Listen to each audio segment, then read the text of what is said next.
guys, I'm Laura Vitale, and on this episode of Laura in the Kitchen, I want to show you how to make a beautiful grilled flank steak, which is a lovely fresh chimichurri sauce to drizzle over the top. We're going to make it easy, it's going to be delicious, it takes no time to put together, and it really does kind of deliver a wow factor.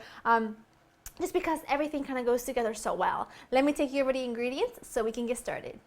You'll need some fresh parsley, fresh oregano, you got some garlic, you got some onion, I've got some chili powder, brown sugar, paprika, onion, granulated onion and garlic, red wine vinegar, olive oil, salt and pepper, and of course you'll need your flank steak. Now I just took my steak out of the fridge. I want to let it rest at room temperature for about 20 minutes, and that goes with anything you're grilling, any kind of protein, because you don't want to take something from cold to hot.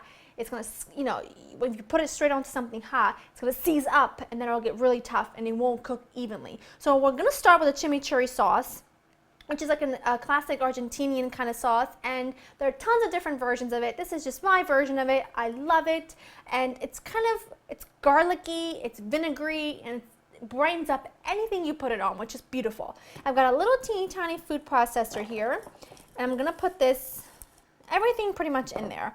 I've got my fresh herbs and everything. You could substitute a shallot for the onion. I just like to use a little bit of white onion, and the vinegar kind of calms it down a bit. It's not going to be as sharp, but it's going to be delicious. I'm going to put the vinegar in there as well, along with a good cracking of black pepper and salt. And then I'm just going to start.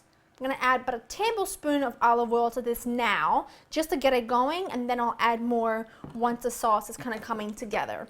So I put the lid on and pulse away.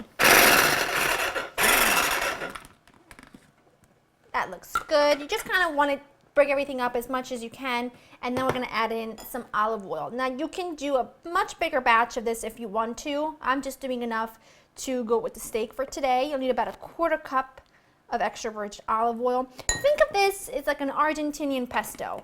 There's no cheese in it, but it's kind of the same root. You know, you've got herbs, you've got garlic, you've got olive oil. It's all going to be good. Pulse this and puree until it's all combined together. Let's give this a taste. It's lovely. It's very garlicky. It's vinegary. It's absolutely delicious. Now what I'm going to do is I'm just going to pop this into my fridge for about 20 minutes while we get going on the steak, just to kind of cool it a bit and the flavors to get to know each other. You can do this a couple days in advance. You can do this a few hours in advance. Just make sure you cover it. But I'm just going to pop it in there for a little bit and we'll get going on the steak. So it's time to get working on the steak. Now what I have here is just a blend of spices that is going to be magic on that steak. And the key ingredient here is that brown sugar. There's just a little tiny bit of it, just a couple of teaspoons. But what's going to happen is it's going to caramelize a bit, therefore giving it a little bit of sweetness, and it's going to go very well with that vinegary, garlicky, delicious freshness. It's kind of a really good balance of things. So I'm just going to mix things together with a little spoon. And to this I'm going to add in a good pinch of salt. Meat that's undersalted is as disappointing as a horribly cold and unbubbly bath. I mean, it just is. So you want it to be seasoned very well. Give this a really good stir to mix everything together. That looks great. Now I'm going to take some olive oil and I'm going to drizzle it on both sides of my steak.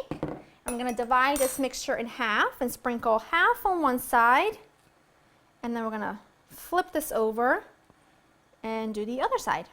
Pat this in. My steak is well seasoned. I've got a grill pan here, really nice and hot, which is exactly what I want. I want to just drizzle a tiny bit of olive oil on there. It's going to really ensure we get a gorgeous crust. And pop that baby right on. It's going to splash a little. It's going to make a little bit of a greasy mess. That's why you go in immediately and you wipe it off, because you don't want it to sit and wait. If you let it sit, it's going to be a lot more to clean up after. So wipe the grease as soon as it hits your counter is always the way to go. And if you have a screen on hand, put it on top. That way things stop splattering with grease all over the place. This is gonna cook for about 5 to 6 minutes on each side. Really, it's completely up to you depending on how well you like your meat cooked. I like mine about medium. Flank steak should never be cooked more than medium, otherwise you'll be eating shoestrings for dinner. Let this go, I'll show you what it looks like once it's done.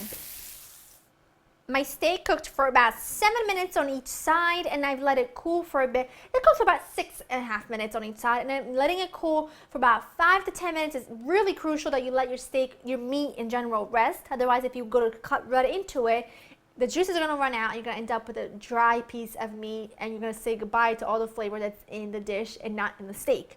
So, let's get this on my plastic board. And I'm going to cut this. I'm not a very good carver, so you're going to have to excuse me, but that looks perfect for me. I'm going to cut as thin as I can on an angle.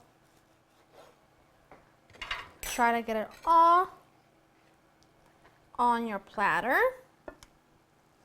And then you kind of just want to fan this out a little tiny bit, because when we put that lovely chimichurri sauce over the top, it's going to kind of sink into all of the nooks and crannies. And obviously you'll do a better job than I will carving, because again, I'm not a very good carver, but it is the end what counts. The only thing that's very crucial when it comes to carving, especially something like a flank steak, is that you cut against the grain.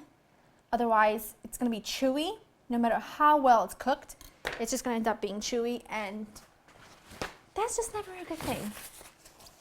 Wipe off that. And then you take your chimichurri. You don't have to pour all of it over the top, of course, but just a little bit, just enough to have good presentation and give some good flavor. I like to run it right in the center like so, and then spread it out just a little bit. And then you can strew some arugula on the sides and cherry tomatoes. You know, it's up to you. World your pickle. I'm gonna take this slice right here. That way no one will know it's missing. I'm gonna go right into the bowl, right there.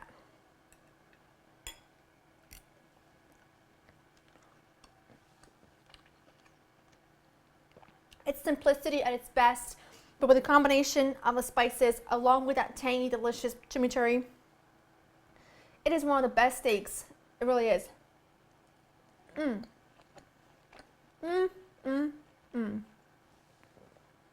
Hop on over to LauraOnekitchen.com with this recipe. I'm gonna keep myself away from it because I've got friends here and we are ready to dig in. We are ready to eat. I hope you enjoyed spending time with me, and I'll see you next time. Bye-bye.